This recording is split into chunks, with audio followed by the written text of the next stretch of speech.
Are we in a recession? Are we going to have a recession? When are we going to have a recession? How deep a recession? The New York Fed, if you're not aware of it, they actually do a recession probability analysis. And it's based on the inverted yield curve, the difference between the spread between the 10-year Treasury bond and the 3-month. So theoretically, if you borrow money or lend money on a shorter term basis should be lower, longer term money is more risky, should be higher. Well, what happens when that goes backwards? That 3-month rate is higher than the 10 years. It's actually cheaper to borrow money for 10 years than it is for 3 months. The New York Fed has done an extensive analysis. Their probability right now is about 8% that we'll have a recession within the next 12 months.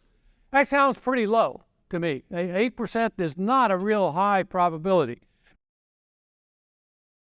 Housing. All right, I'm a housing economist, so I'm going to talk about housing, but we'll talk about the housing market with a little bit national. I'll branch on that a little bit because you got to watch out what you're going to be reading in the news and in the media a lot, because a lot of times all that is based on is East Coast, West Coast information and data, okay? The big news items. The middle of the country is not doing exactly the same thing, and Texas is doing actually a whole lot better.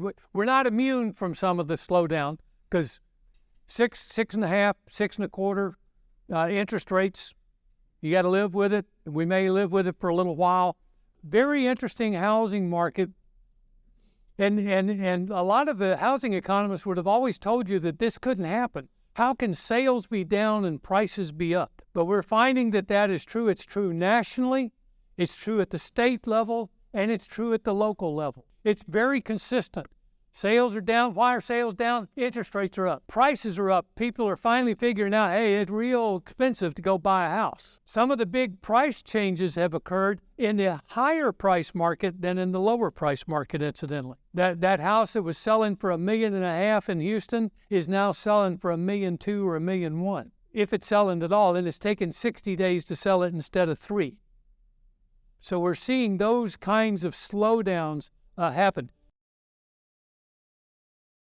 Commercial real estate is going through its phase. The biggest thing that's going to challenge commercial real estate in the next 6 to 8 to 9 months is the ability to refinance some of the loans that were made a few years ago with very low interest rates, and now they've got to refinance at much higher interest rates. And that is going to create some problems, in addition to just general demand and supply and so forth. But as was pointed out earlier, for example, in the Houston Ship Channel, it's an undying demand for distribution and logistics space. That's huge. And that's true also in Dallas and in San Antonio, coming up the I-35 corridor. So we're seeing that part of the market. The office space, that's a little shakier. And in 2021, Texas added 326,000 people. We added 470,000 people last year. I mean, people can't wait to get out of California and Northeast and come to Texas, But that's nearly 800,000 people in 2 years. We got all kinds of the growth in population just creates tremendous demand for services and facilities and other kinds of things. In 2022, we topped 30 million, according to the intercentral estimates. So Texas now greater than 30 million. California is right at 40. So California is obviously the most populous state. We're second most populous, but we'll match our 30 with their 40. Now, Texas total non-farm jobs. This is a similar graph I showed you for the nation. But what you'll notice is very different is we've not only recovered, we did that back in November 2021 and got back up to the same level of pre-COVID. We're now actually above trend of where, if you just extended a simple linear trend line of the history of where it would indicate we could have been, should have been, or at least theoretically would have been.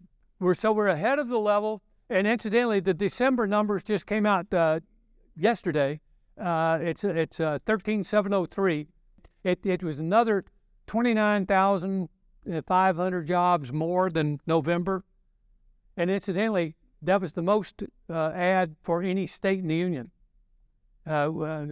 Florida was second with about 21,000.